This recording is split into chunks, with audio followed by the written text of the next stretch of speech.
बिस्मिल्लाहिर्रहमानिर्रहीम। अस्सलाम वालेकुम व्यूअर्स। तव्हांजो पंहिंजो मेज़बान मीर हसन सोलंकी ऐं मूंसां गॾु मुंहिंजो प्यारो भाई हुसैन जत जेको हुन मलाखड़े जी अॻुवाणी आहे। सेठ हुसैन मेमण सां गॾु हूंदो आहे ऐं असां हींअर मौजूदु आहियूं हज़रत विक्यो फ़क़ीर रहमतुल्लाह जे मेले ते मौजूदु आहियूं। अॼु मेले जी ॿी धमाल आहे। असांजे पुठियां हीअ दरगाह आहे। दरगाह जो दीदार तव्हांखे कराईंदासीं। पोइ दरगाह जे दीदार खां पोइ मुख़्तसिर मनियारी ऐं दुकान मेले जी दुकानदारी जेको उन्हनि जो दीदार कराईंदासीं। उनखां पोइ तव्हांखे मलाखड़े तरफ़ वठी हलंदासीं। मलाखड़े में तमामु बहितरीनु पहलवान आयल आहिनि।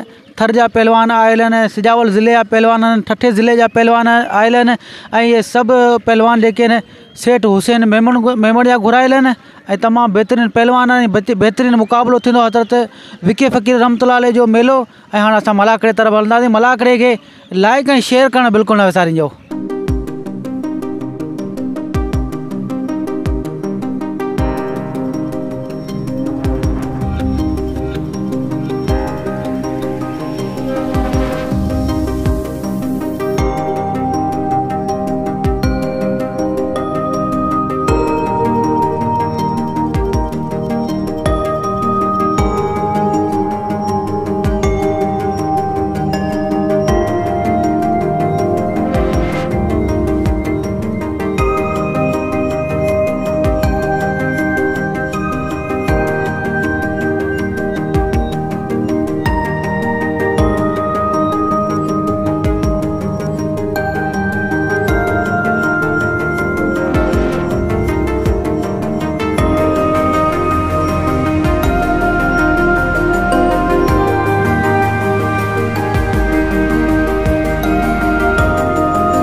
करो मोहम्मद हुसैन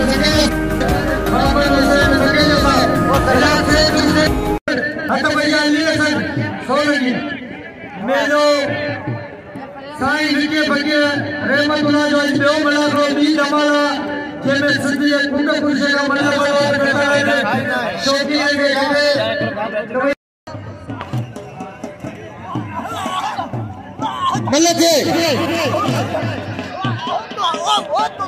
पहली जोड़ी मैदान का अदा मल्ल सो लगी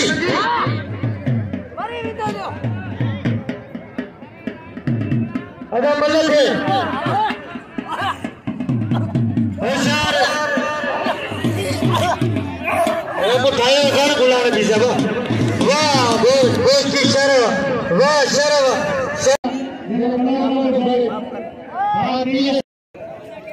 साईं वॾी महिरबानी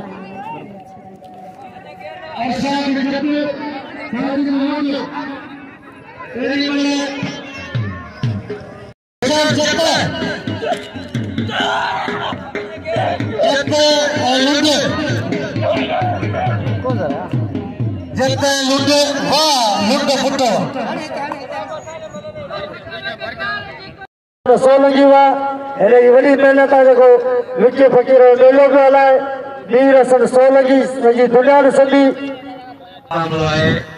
हेलो भाई सेठ अता खान पठान हाजी अहमद जंगे जो दरगाह जा गाजी निशीन अब्बास बा गुलाम जंगे जो नसार अहमद जंगे जो सेठ गुल मोहम्मद जंगे जो वॾो खलीफ़ो असांजो वॾो भाउ खलीफ़ो मोहम्मद जेके हिन दरगाह जा गाजी निशीन मेले जा मालिक आहिनि ऐं अलाह जी वॾियूं महिरबानियूं आहिनि हीउ जेको कुझु सहकार थियो आहे अलाह पाक हुनखे वॾी हयात ॾे रईस मोहम्मद अली ख़ान जंगे जो हुयो ऐं जंहिंजे वालो साहिब हिन मेले खे रोशन कंदो अलाह जी महिरबानी थी आहे जो हुनजा साहिबज़ादा अॼु हिते मौजूदु आहिनि हिन मलाखड़े खे रोशन कयो आहे अलाह पाक हुनजी बादशाही क़ाइमु ऐं दाइम रखंदो महिरबानियूं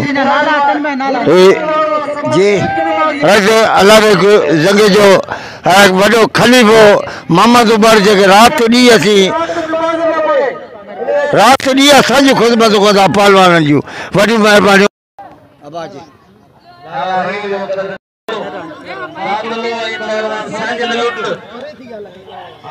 ही असांजो हाजी सालिम अहमद नारे जो उन सां गॾोगॾु असांजो भाउ ॼामोट जीरो वठल ऐं हे मेले खे चार चंड जी लॻाऊं आहे असांजूं पहलवाननि जूं ऐं ग़रीबनि जे द्वार सां अलाह पाक खे ॻोल्हे गुरदार रोशन कंदो